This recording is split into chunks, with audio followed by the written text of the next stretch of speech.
Hello, কেমন আছো সবাই? আজ একটা নতুন পাঞ্জাবি ডিজাইন নিয়ে চলে এসেছি। সাধারণত আমি পাঞ্জাবিতে কলকা ডিজাইনই করে থাকি, কিন্তু এটা যিনি অর্ডার দিয়েছিলেন তিনি আমাকে কৃষ্ণচূড়া গাছের একটা ছবি এবং একজন বাউলের ছবি পাঠিয়ে আমাকে বললেন যে তুমি নিজের মতো কাস্টমাইজ করে দিতে পারো। পাঞ্জাবিটার এত মিষ্টি নীল রং, সেই জন্য গাছটা দিয়ে শুরু করলাম। প্রথমে পেন্সিল দিয়ে আউটলাইন করে নিয়েছিলাম, তারপরে ফেভিক্রিলের অ্যাক্রিলিক রং দিয়ে প্রথমে ডালগুলো করে নিচ্ছি। আচ্ছা, তোমাদের কার কার এরকম কাস্টমাইজ ডিজাইন করা জিনিসপত্র ভালো লাগে আমাকে অবশ্যই জানিও। আর তোমরা যদি এরকম কাস্টমাইজ ডিজাইন করা জিনিসপত্র নিতে চাও তাহলে ফেসবুক বা ইনস্টাগ্রামে আমি অ্যাভেলেবেল আছি, সেখানে আমার সাথে যোগাযোগ করতে পারো। ডালগুলো ডিপ ব্রাউন দিয়ে করে নেওয়ার পরে আমি একটু হালকা শেডে ইউজ করে নিচ্ছি, যাতে জিনিসটা আরও রিয়েলিস্টিক দেখতে লাগে।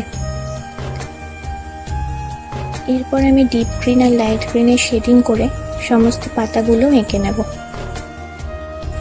এরপর শাখা প্রশাখাগুলো আরও ডিটেইলিং করার জন্য আমি আরও ছোট ছোট কিছু শাখা করে নেব।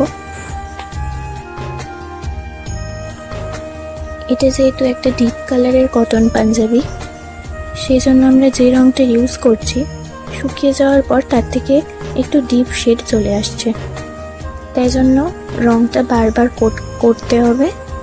একটা লেয়ারের উপর লেয়ার রং দিলে জিনিসটা খুব সুন্দর ফুটবে।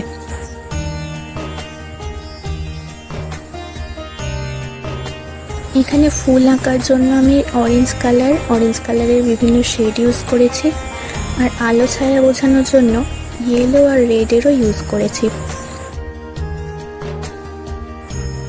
আঁকাটাকে আরও রিয়েলিস্টিক করার জন্য যেদিক থেকে আলো পড়ছে বলে মনে হচ্ছে সেদিকে আমি হালকা শেড অর্থাৎ ইয়েলো ইউজ করেছি, তারপর আস্তে আস্তে ডিপ হতে হতে অরেঞ্জ এবং তারপর লাল রঙটা ইউজ করেছি।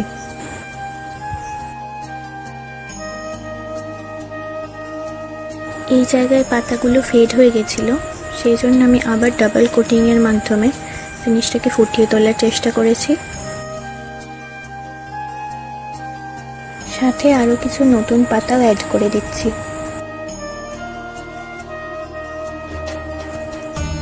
আজ এইটুকুই।